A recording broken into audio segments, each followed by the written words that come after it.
Voici donc comment vous devez prier.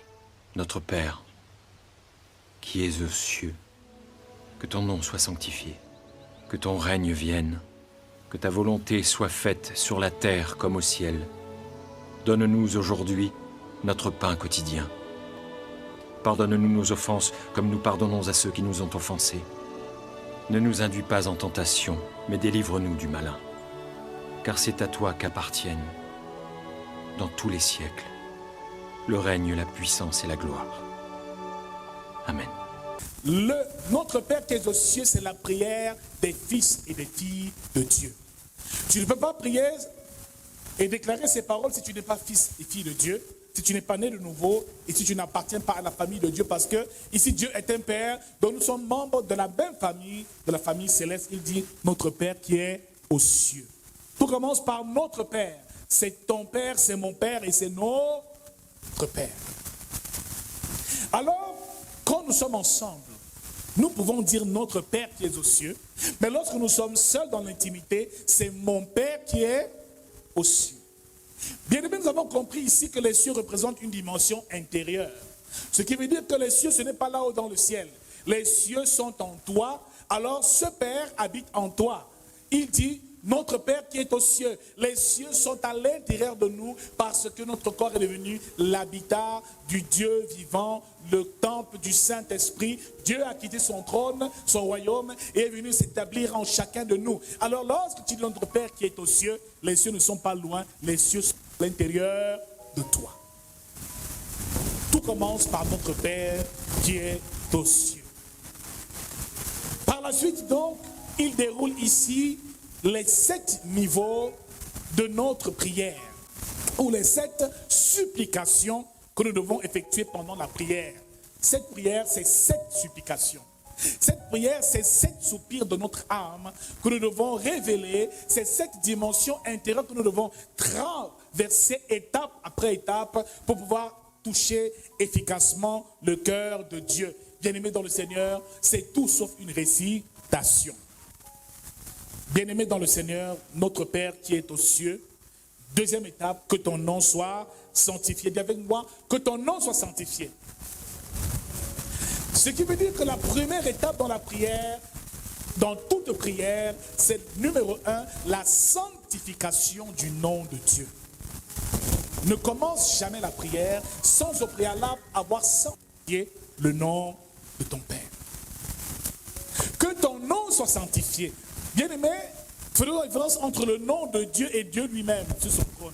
Mais ici, la Bible nous parle du nom de Jésus qui a été élevé au-dessus de tout autre nom, mais aussi du nom de notre Père qui au préalable doit être sanctifié. Mon frère, avant toute prière, sanctifie d'abord le nom de Dieu. Sanctifier son nom veut dire mettre ce nom à part, veut dire le consacrer, veut dire l'élever en dignité, veut dire le célébrer, veut dire magnifier ce nom. Tu dis, mon Père qui est aux cieux, que ton nom soit sanctifié, élevé au siècle des siècles. Première étape, tu te soumets, te prosternes et tu élèves le nom de Dieu. Ce qui veut dire, tu le mets à part et tu le sanctifies. Pour que ce nom soit sanctifié, ne le prononce jamais en vain. Sache que le nom de ton Père est un nom sacré. Mon frère, à l'époque de Moïse et d'Abraham, il s'est révélé comme étant celui qui est, ou celui, je suis celui qui est. Ce qui veut dire que dans cette nouvelle étape, sous la grâce, notre Dieu est un Père. Dis avec moi, notre Père qui est aux cieux. Que ton nom soit sanctifié. Première étape, c'est la sanctification du nom de Dieu. Tu es saint. Les anges ne cessent de dire tu es saint. Les 24 veillards disent tu es saint. Les 4 êtres vivants disent tu es saint. Saint, saint est l'Éternel des armées au siècle des siècles. Rappelle à Dieu sa sainteté. Bien-aimé, tu ne peux pas demander à quelque chose à Dieu ou à ton Père si au préalable tu n'as pas déjà sanctifié son nom. Ça veut dire que tu brûles les étapes. Tu ne peux pas chasser un démon si au préalable tu n'as pas sanctifié son nom. Ça veut dire que tu brûles les étapes. Tu ne peux pas demander au Père de te donner la force de résister à un péché si son nom n'a pas encore été sanctifié. Le nom de ton Père doit être sanctifié. Que ton nom soit sanctifié. Mets-le au-dessus de tout. une place, celle qui est la plus importante, au nom de ton Dieu, révèle et démontre la grandeur de ce nom et sa toute puissance. Lévitique chapitre 22, verset 32 nous dit, vous ne profanerez point mon nom saint, afin que je sois sanctifié au milieu des enfants d'Israël.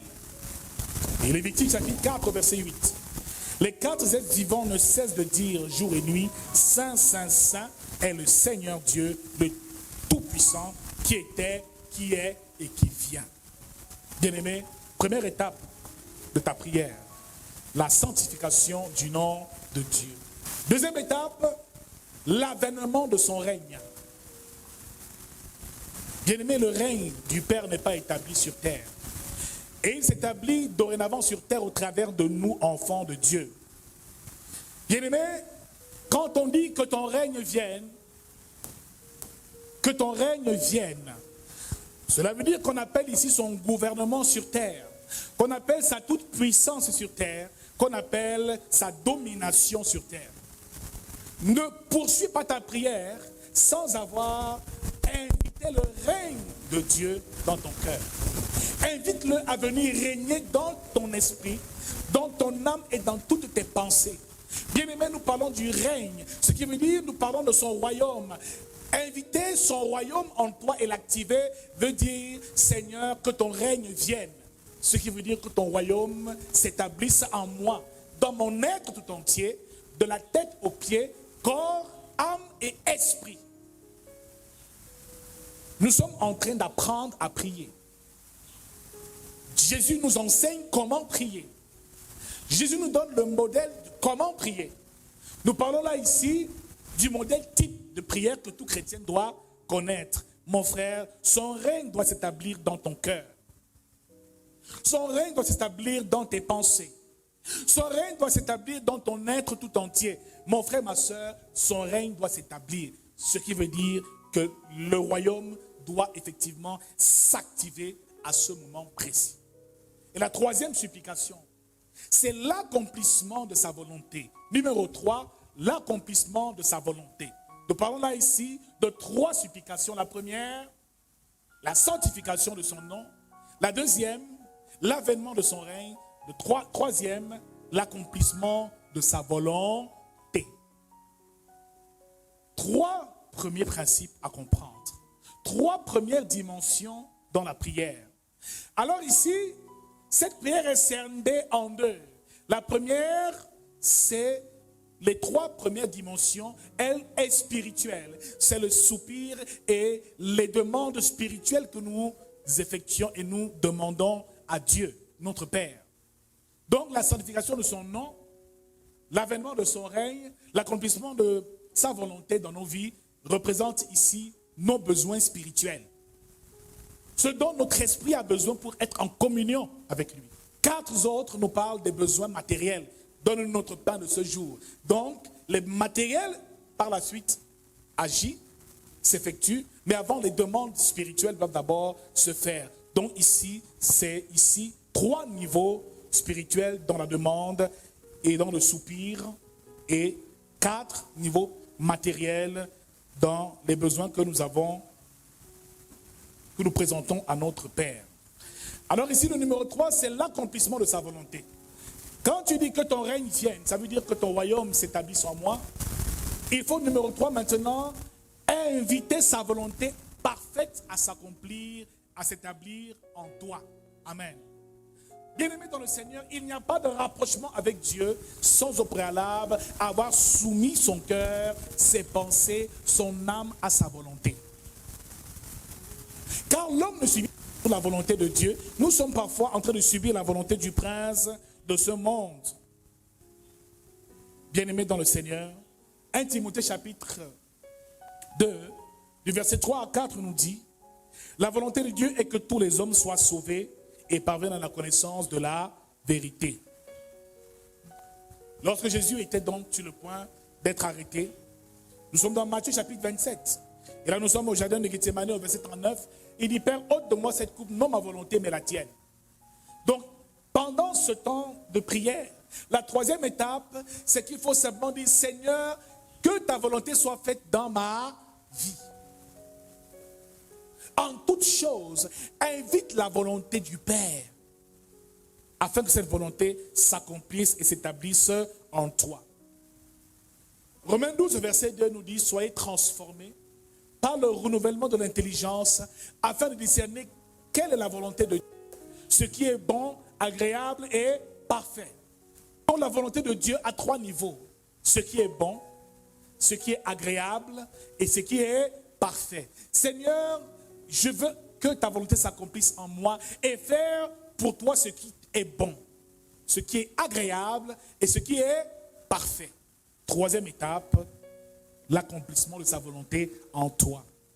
Que ta volonté s'accomplisse sur terre comme dans les cieux. Et là, dès l'instant où tu le déclares, cela prend un effet dans le spirituel, cela catalyse la prière, cela catalyse ton intercession, que ton nom soit sanctifié en référence au Père. Que ton règne vienne faire représente au Fils.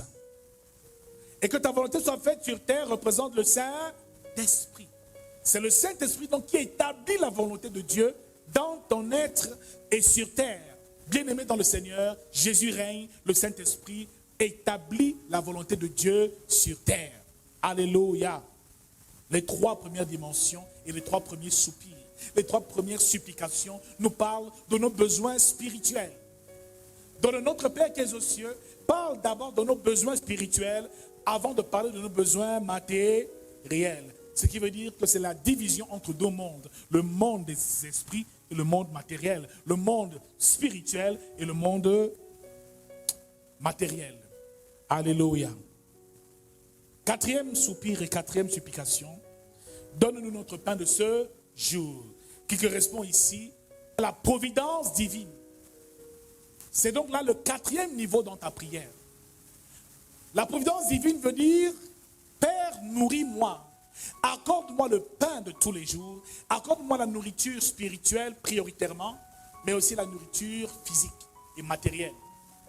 Mon frère, ma soeur, nous avons pour habitude de demander des choses à Dieu, mais si tu n'as pas déjà sanctifié son nom, si tu n'as pas invité sa volonté à agir dans ta vie, si tu n'as pas appelé son règne, tu as beau demander, ça ne donne pas.